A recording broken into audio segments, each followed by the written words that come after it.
Here.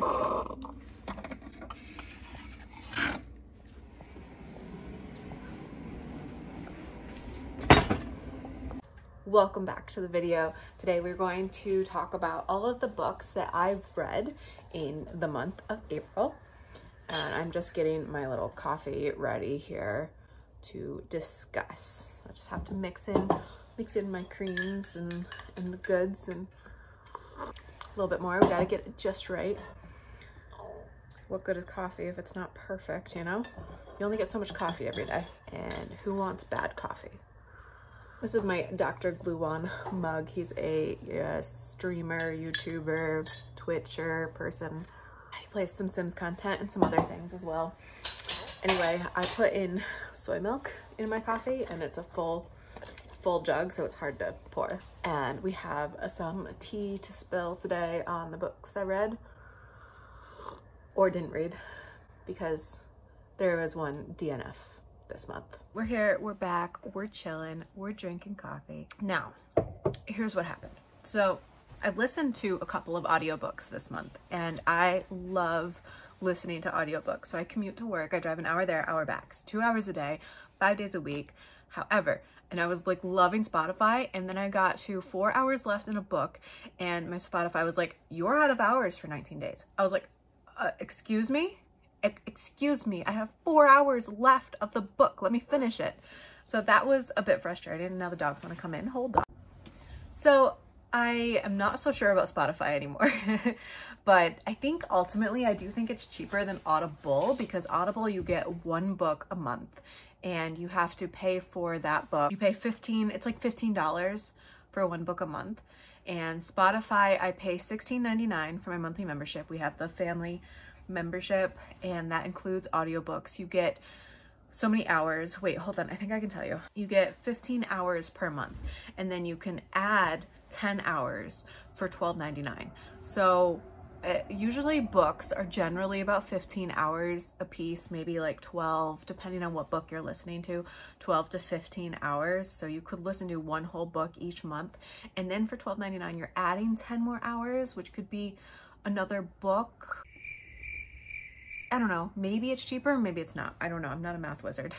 And anyway, this is my first month trying it out, but I have learned that I absolutely love listening to audiobooks. So my audiobooks for the month were Love Theoretically by Ellie Hazelwood and Book Lovers by Emily Henry.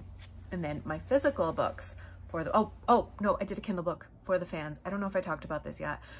I know I've talked about this yet, but I read For the Fans. Did I read that in March? I don't know. It was my last Kindle read. That's all I know. And then my next Kindle read is going to be for the month of May. I'm going to read a book on Kindle. But anyway, so I read, quotes, air quotes, these books. So my books on my TBR were Evelyn, Hugo, which I did do the vlog, had some upload errors, but the full vlog is up now. And I read this one, and then I was going to read this one, and then I was going to read Love Theoretically, I think was my other TBR.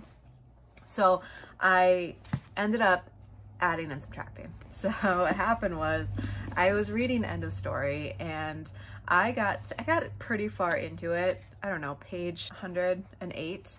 And this was really hard. This was like I was force feeding myself this book, trying to read it. I am very curious about what happens, and I did skip ahead into it and just started reading, like, you know, because somebody died. I've read who died. I kind of tried to get a feel for what's going to happen. It does look like it might get better. It's funny because the first like 5 pages, I loved the writing, absolutely loved it, really well done. And then as he added more characters, the writing got really sloppy, like so hard to follow. Like you would have to be sitting down, complete absolute silence, 100% focus on every single sentence to know what is being said, why it's being said, who said it. Like he drops dialogue tags, and I know dialogue tags can get annoying, but dialogue tags are sometimes necessary. And as a writer, what I like to do for my dialogue tags is, you know, I'll have a couple here and there that say he said, she said, but I like to say, okay, I got up and walked over there, dialogue. You know, I picked up my coffee mug, dialogue. She gave me a confused look, dialogue. You know, so that you know who's speaking, and you can connect an action tag to the words being said. He just drops it all together. He's just like, nope. You can have a room of 5 people and they're just talking like a script, but even worse than the script because it doesn't say who's talking. Let me try to read something. Let me see if I can get this across if I read this. Step on it. The car jolts, her foot darts left, mashes itself into the brake. Try again. This time the car glides forward. Nikki twists the wheel carefully and they peel away from the curb. Again, she brakes. Sorry. Sorry won't get us home. Reclining.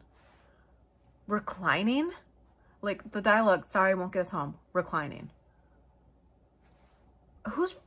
I mean, I get that the person who's speaking is like reclining back, but like, just that's it. That's the action. Reclining. It's third person. It's weird. Okay. And then Nikki exhales, presses the gas. Slowly they roll ahead. Slowly, though a bit faster. She curves the car into a side street. Slowly, yet faster still. Sebastian guides her through a crossword grid of roads. They were just talking about crossword puzzles. So now he's trying to tie that in here. So, who is Nikki Hunter? A stop sign. She meerkats her head from one side to the other. Sorry? Stop apologizing. I've talked my jaw off its hinges. What about you? Describe yourself. I thought you had me all figured out by my handwriting. 5 words.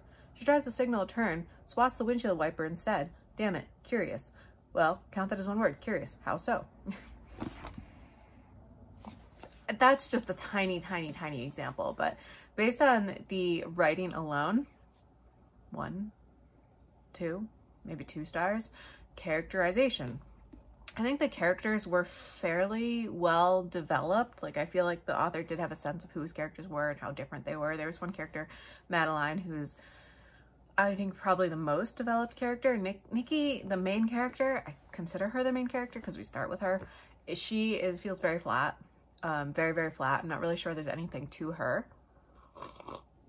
Sebastian, who is the old writer who's dying, who wants her to tell his autobiography, is like just some old guy who wrote books and lived a life. And then the whole thing is about how his wife and his son went missing, presumed dead. And 108 pages in, it's just kind of like, we don't know what happened to them. He won't talk about them. He says their names a couple times. He won't talk about them. We don't know anything what happened. They're dead. It sucked. It was a horrible thing. This book is just, this is what's really frustrating as a writer. It's like, how does somebody like this get published? I know I'm holding it upside down. How does somebody like this get published? Like, and this guy has, I looked him up because from his writing, I was like, what is wrong with this guy? Okay, so I looked him up and he has some potential plagiarism, and his actual like schooling has been questioned. Like, people are not 100% sure he actually went to college and got an MFA, even though he says he did. And so don't pick it up. Don't read it. Don't bother. So then I picked up, and I have to admit I'm not done with this yet, so I'm cheating a little bit, but The Fiction Writer by Julian Cantor. I have a clip I'm going to throw in that I talked about this yesterday. As I'm editing this video, the clip that I made about Fiction Writer is just, it's not good. So we're just going to talk about it real quick. And this is something funny that I just have to share, right? So I read Evelyn Hugo, and in Evelyn Hugo, it's about somebody who writes, who goes to meet somebody else to write a book about them. And then in End of Story, which I tried to read, it was about somebody who is going to write a book about somebody. They're going to go meet somebody and write a book about them. And then this book is about somebody who writes, who's going to go meet somebody who writes a book about them. It's like 3 books in a row about going to meet somebody to write about them. I don't know. I don't know what happened. I don't know how this happened. It was not orchestrated, all on accident. I just happened to pick up the books and here we are. So what this book is about, it's about a writer who has written 2 books. Her second book did not do well. It flopped. And she was basically writing a retelling of Daphne du Maurier's Rebecca, but from the ghost, from Rebecca's point of view. She titled the book Becky. And so it flopped. She's not doing well. She's trying to write a 3rd book. It's not going well. And so she gets an offer to do a write-for-hire job. And what this job is to go meet some mega billionaire in LA and she lives like on the other side of the country. I think she lives in Boston or something. And she has to go stay in LA to go interview him to write this book. And she has to sign an NDA. So she can't talk to anybody about what she's doing, why she's there, what this book is about. She goes to meet the mega billionaire, and he's like, it was about my grandmother who died before I was even born. So his grandmother died when his father was like 2 years old. And she died in a house fire. And the whole premise is that she wrote the book, Rebecca, but Daphne du Maurier stole it from her. But as she gets to LA and she's talking to this guy, he's evading all questions. Things get really, really weird. Like weird things happen. And she starts to question if any of this is true. What's true? How is she going to write this book? And this guy is just avoiding the whole conversation topic of why she's there to write what she's writing. And that's all I can share. That's all I can share without giving away other things. So that's what this book is about. I just wanted to share that. And I think I talked about the rest. I'm going to insert this there. I am on page 200. I will finish this. My plan is to finish this today. I've been reading it at night. I started doing a thing because here's what happened. Here's what's happening, right? I don't sleep well. I have not been sleeping well for a year. And I have trouble falling asleep. And then I wake up around 1 or 2 a.m. and then I'm awake for an hour and a half, and then I fall asleep, and then I wake up at like 4:30, and then I'm trying to force myself to fall asleep because I'm like, I know I have to get up at 5:30 or 6, so I need to get to sleep, and then I don't fall asleep because I'm freaking out at the fact that I'm not sleeping. So I started doing a couple of things. 2 things with that is that I started writing down my okay, no, it's a lot more complicated than that. But basically, I'm working on my stress management. I'm working on letting things go. I started journaling every single day. I've created a plan for my life. But I think that one of the biggest things that has helped me is I've started reading a book at night before I fall asleep, at least a half an hour before falling asleep. Because what I was doing before that was gonna get my phone. You're my phone. What I was doing before that was I'd pull up YouTube and I'd watch a YouTube video for a half an hour to 45 minutes. And then my mind, like, I would just be like, you know, and I couldn't fall asleep. So I read that you shouldn't be looking at screens before bed, technically like 2 hours before bed. But I'm like, come on, like that's the time I start to sit down and relax, is 2 hours before bed. So I'm not going to stop watching TV because I can't have a blue light on. Anyway, so, so I picked this up Friday night. Friday night? Yeah, it was Friday night. It was like 9 o'clock and I was like, I don't feel like reading. I feel too tired to read, but I'm going to read the first page and then I'm going to watch my YouTube videos, even though I know that, you know, you're not supposed to live the blue light, whatever, blah, blah. I ended up reading 45 pages. I read 45 pages that night, fell asleep like a baby. I slept so hard. Like I slept so good. I fell asleep fast. I stayed asleep the entire night. I didn't have racing thoughts, nothing. So the next night I did the same thing and same results. So for two nights, Friday night, Saturday night, Sunday night, 3 nights in a row, I've done this and I slept like a baby all 3 nights. That is my new plan. Now I have to read a paper book every day, but I'm on page 200 now. And there's only 294 pages. I will get this done today, guaranteed. And without reading the ending, at least 4-star, 4.5 star, depending on which way this goes. I will update. I don't even know if I might put it in this video. I wanted to get this video edited, done, but I might insert the end result of this book. But it is so good. It is so good. And I cannot, like, I cannot figure out why. It's like, it's a good mystery. It's what I wanted. AJ Finn, he's over here. He's over here. What I wanted this book to be was a good mystery, a good puzzle to try to solve. I wanted to be drawn in and curious, like what's going to happen. This book did that. This book did that so well. And I love the main character. I love her so much. There's a person that I want her to end up with. And then there's a situation where it's like, God, I really wish she'd get out of this situation. Like, this is not good. Like, you viscerally feel like the danger that she's in. And it's just drawn me in. I love the writing. Like, it's so easy to read. It's comfortable. Like, it feels good. It's like, I feel like this author's got me. you know, like I feel like she's got me. Like I'm on the ride and I trust her. Like that is a good feeling. And I gotta pick up something else that she's written. She's the author of 12 novels for teens and adults. Might look into some of her young adult stuff or teen stuff. I used to love reading like young adult teen fiction. Anyway, and this is definitely, no, this is adult. This is definitely adult fiction, but it's so good. It's so good. This is a quick read. If I had spent a little more time this weekend reading it instead of doing some other things, I would have had this done within 2 days. Easily would have had this done in 2 days, but I was too busy this weekend. Oh, so my audiobook reads. Okay, so I think I talked about For the Fans on Kindle. I talked about reading that, loved it, 5 stars, still love it, still miss it. I really miss it. Like that was so good. Anyway, my audiobook reads. So my first audiobook ever was Dorian Gray. I listened to Dorian Gray, okay? And then I went to Love Theoretically. And I have to tell you, the first few minutes of listening to Love Theoretically, I was like, this feels weird. Like I was organizing my clothes. That's what it was. I was cleaning out clothes and organizing. And I was like, I don't know. I don't know about this book. I'm not sure about it. The narrator, the person reading the book, whoever, the reader, I don't know what you call them. Anyway, she read it very like angry. Like she sounded angry.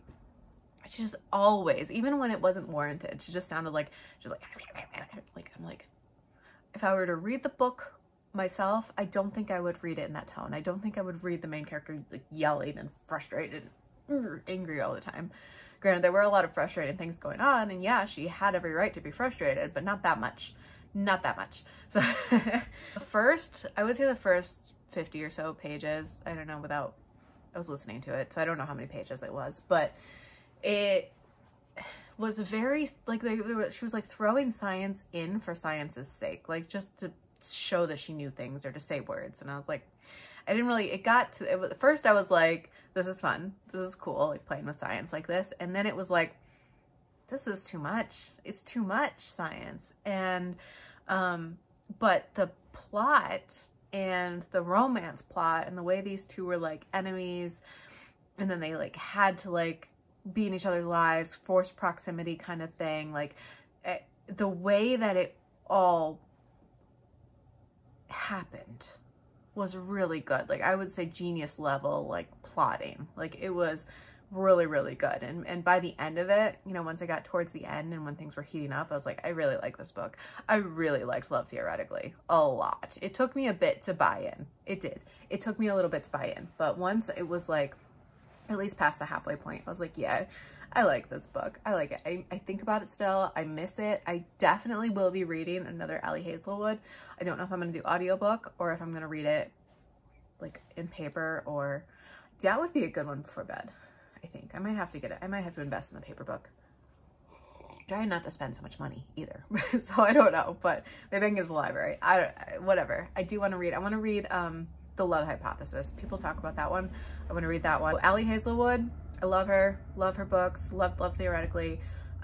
Like I said, it took a little bit to get into it. Star rating, I don't know, 4 something. It's not a 5. I wouldn't give it a 5 star.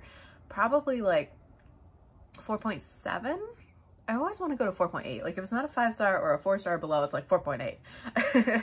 But yeah, I mean above 4.5, definitely. And then I listened to Book Lovers by Emily Henry. And that one had me on a roller coaster a little bit, because very initially, like the prologue, it had a prologue and I didn't like it.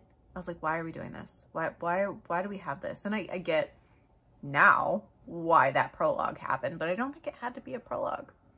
And I don't think that it had to be 2 years. It was 2 years from the prologue to the present of the novel. I was like, I feel like that could have been structured differently. Like, when I listen to the Shit No One Talks About Writing, they talk about not having a prologue if you don't need one. And in Book Lovers, I don't think it was necessary. However, in The Fiction Writer, there is a prologue. In this one, this is a prologue. This is what you want to prologue. Like the way that this is prologued, that's how you use a prologue. But in Book Lovers, it didn't feel right. It didn't feel good. I didn't like that prologue. So the rest of the book, however, pretty good. I do have a couple of problems with it. She talks about her mother who passed away, and her mother passed away when her and her sister were both like teens, college age-isk, and the main character kind of had to give up her life to take care of her sister in a way, not even like that. It's just like she just felt like she had to be there for her sister. And so it's a good showcase of how she's scarred and why she is the way she is. And that was one thing that I thought of with writing, is it's like people have these moments that happen to them. And sometimes it can be a one-off comment from somebody in high school, or it could be something as big as your parent dying before they're supposed to, that will build the way that you defend against the world. It builds your defenses.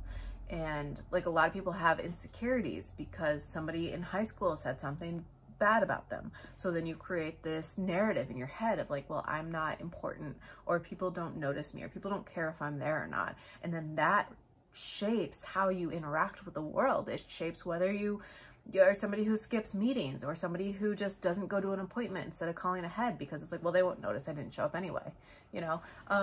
So that, and the main character and then the love interest, they both have those kinds of things, very vivid. They had moments that shaped them to who they are. Like, she keeps her phone on at night. Her mother died when it was overnight, and she didn't see it because her phone had died. So now she leaves her phone volume all the way up all night long. Makes sense. But my criticism with this is she really hits hard on this mother died and how traumatizing it was. Like, the trauma. I had a moment where I was driving and I had a panic attack because I was like listening to it. It was so serious, and I was like, can we get away from the serious? Like, it's too serious. Like, we need to move away. But then the other parts of the book that aren't that are fun, playful. I was really into the love interest thing. Like, the main character kept pushing away, like, no, I don't want him. No, I don't want him. No, I don't want him. And I'm sitting there like, I don't want to say his name because I don't want to spoil it. I don't know if it is a spoiler. I haven't read the back of the book, but I was just like, go, go, go, go. You know, like I was rooting for them, which is a really good feeling and fun. And I laughed. I had a lot of laughing moments. It made me feel good. It made my drives feel much, much shorter. So I drive an hour. I mean, it could have been 20 minutes, you know, like that's how it felt. So that was a really good book. That one I would probably rate less than Love Theoretically. Even though I have to say I was looking more forward to listening to Book Lovers more than I did with Love Theoretically. I know that's not true. I was looking forward to listening to both of them. Like, I would get up in the morning and be like, yes, I can drive to work and listen to my books. So, I don't know. Book Lovers, probably 4.6. I'm going to give that 4.6. I'm going to wrap up this video here, even though I haven't really finished Fiction Writer. I probably will put in a clip after it's done just to say if it ended well or not, because the ending, this is one of those books where the ending could make or break it. So I will update as to how this ends. I finally finished reading. It didn't end the way that I foresaw it to end, and I don't want to say too much because I don't want to spoil what happens. I mean, even giving an indication of like how it ended, I feel it could spoil it. But prior to the ending, I was about to give this like a 5-star almost. You know, at least very close to a 5-star. Now that I've read the ending, I have to drop it down to 4 stars. And when I was reading this book, I saw on Goodreads that it was rated 3.22, and I was like, why is that? Because at the halfway point, I was still like, this is really, really good. And don't get me wrong, the writing is good, the character creation's good. It's just that the way that the plot resolved, it wasn't satisfying. It was not satisfying. So anyway, I don't know. Up to you if you don't mind going on a journey that, you know, ends a certain not expected way. But it was a good book. And if you are a writer, I think reading this author might be a good thing, just because and it depends. Everybody has different style. Everybody has different preferences, but it just felt very smooth to read her writing, and especially like interiority and then like physical descriptions. I think she does all of that very, very well. but I'm going to look into other books of hers. Even though I didn't like the way that it ended, I'm curious as to what else, you know, what other books she's written, what else is out there, and if I would be interested in any of them. So that's it for the fiction writer. But yeah, I will leave this video here. I hope you enjoyed it. If you're thinking of reading one of these books, you know, Evelyn, Hugo, I don't know if I talked about this, but I have a reading vlog. If you're thinking of picking up any of these books, you know, fiction writer, I would pick this one up for sure, especially if you want a really fast read that just draws you in. That's it. Like, out of all of the books this month, if I were to rank them, I would say fiction writer 1 if you want a really, really quick read. If you want a really good love story, that's a good question. I don't know. Is Love Theoretically or Book Lovers a better love story? I don't know. I don't know which one to put. Love Theoretically or Book Lovers? That's hard. Like, as far as the actual romance goes, for chemistry outside of physical chemistry, Book Lovers is better. For actually, like, these two are connecting, these two are becoming like friends and partners and like real world, Book Lovers. They're both in their 30s. And I think that changes things because the other two are 20, 30. And then the two in Book Lovers are both aged in their 30s. Neither of them want kids. Like, they decided this. Book Lovers is a really, really good, like, we're connecting, we're together, like, we like each other as people, not just sexually. And then Love Theoretically is more of like the, you know, and they're both enemies to lovers in a way, but Love Theoretically is much harder on the enemies to lovers. My issue with Love Theoretically is that she was so self-deprecating. Like, the main character, so self-deprecating. Like, it was very, very clear that the male love interest was interested in her, and she was like, no, he's not. Nope, not me. Book Lovers, I think, is the better romance than Love Theoretically. And then I would rate Evelyn Hugo last. It was good. It was good, but I just didn't like... It gave me some profound life feelings and thoughts, but the first, like, 80% of the book is just like, just reading it. I'm just reading it to read it. I didn't have feels. And then the second 20%, I got the feels. And I wish that the romance in this book was romance, but it's not. It's just, here are these two, they're together. So that is my recap for April. I hope you enjoyed it. I hope it helped you out. Be sure to like this video if it helped out. Subscribe if you're new, and I'm going to do some more new videos in May. I'm very excited. I'm going to do some more cozy, like, vlogs, get out in the world, maybe do some book shopping, and I look forward to seeing you next time, and I hope you have a wonderful day.